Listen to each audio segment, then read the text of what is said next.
Hello everyone welcome to my cooking channel.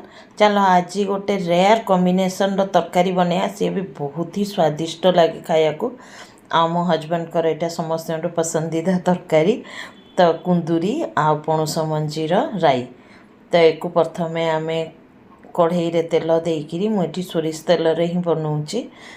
पणस को काटी देइथिली चोपा छड़ेकरी आ कुंदूरी तो जानी आमरी गछर बहुत कुंदूरी एने होची तो से कुंदूरी को ही बनई आज। तो ताको आम मैंने ढांका दे देका प्रथम भाजी नवा। एटी मु पणस मंजी को सिझेनी बास कंचा को ही काटिकी डायरेक्ट एटी पकई दूची। स्वाद अनुसार लुण को दे दूची अल्प टिके नाको हलदी दे दूची 1/4 टीस्पून खंडे देकरी एक गुड़े गाड़ी आम ढांकुणी लगे लगे भाजवा जो थे कि कुंदूरी आ पणस मंजी दीज ही सीझीजे। कारण कुंदूरी सीझिया टाइमिंग आ पणस मंजीर सीझिया टाइम लगभग एक भाया से कि पणस मंजी को सीझेलिनी एका सांगे ही भाजी दौची ढांकुणी लगे लगे। ये देखिपु पणस मंजी बढ़िया भाव में भाजी हो जाइए कुंदूरी भल भाव में भाजी हो जाइए। तो एक गोटे प्लेट को काढ़ी दबा आ से कढ़ई को मु फेर थरे नहीं जाऊँगी आ से आउ किछि टिके तेल को दे दउछि कारण तेल एकदम बिल्कुल भी नहीं बहुत कम अच्छे से तरकारी हो पारिबनी। तो आउ टिके नाको तेल नहीं नेली नेला परे गोटे मु पियाज को एठी काटिकी रखीछि तो ताकू पकई दउछि। पियाज को बेसी टाइम भाजिया किछि आवश्यकता नहीं अल्प ही भाजीबी आ एतिरे मु कोनोसी फुटण उटणर यूज करिनी खाली पियाज को ही भाजुचे। पियाज को किछि समय भाजिला परे एठी मु गोटे टमाटर को काटिकी रखी थिली ताकू पकई दउची। आ जानी थिबो त गाइस राई रे टिके टमाटर न पड़िले भल लागेनी खाइया को। तो टमाटर रो तो दाम तमे जानिछ बहुत बेसी चलची। तो एठी मु हळदी पाउडर को दे दउची आ काश्मीरी रेड चिली पाउडर को दे दूची टिके ना कलर बढ़िया आसीबो बोलिकरी। तो पियाज रे एथरक मिसई दबा मिसई देला पर तमे देखि परथबो कलर टा केते सुंदर आसीची। तो ए स्टेज रे मु सोरिष बाटिकी रखीची मु प्रथमरु ही सोरिष बाटिकी रखी दिए फ्रिज रे।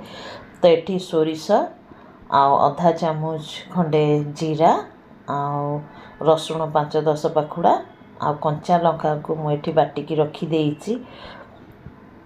तो मोर छोट मिक्सर जारटा सब बेले ये नहीं जानती इनको तो तुम जानिच ये आयुर्वेदिक डॉक्टर अच्छा तो कौन हुए ना सब बेले औषध गुड़ाक बनाऊ था तो मोरी मिक्सर जार ही यूज करती। तो चटणी जारटा सब बेले एंगेज थाए मोर जिते फुर्सत मिले माने खाली थाए तो मु कौन करे पोस्त आईटा बाटिकी डीप फ्रिज रे पत्थर करके रखी देई थाए आ तरकारी बनाया को मते बहुत सुविधा भी हो जाए। तो मसला बाटिकी भल भाव एठी कसिला परे मु पानी को टिके दे देली जेमता कि तलटा न लागे बोलिकरी आ लुण को भी पकई देली एठी स्वाद अनुसार। कारण मु कुंदूरी आ पणस मंजी रे भी लुण पकई थिली तो सही हिसाब रे ही लुणटा को पकेइबो। टिके डेरी कसिला परे भाजी रखिथिबा पणस मंजी आ कुंदूरी को पकई देली। ये तरकारीटा गाइस बहुत फटाफट हो जाए बस जहाँ भाजियार जहाँ टाइमिंगटा लगे आमको कुंदूरी आ पणस को नहले तरकारी बनाया तो बिल्कुल भी टाइम लगे 5 मिनट रे बनकी तैयार हो जाए आ खाया को बहुत ही टेस्टी लगे।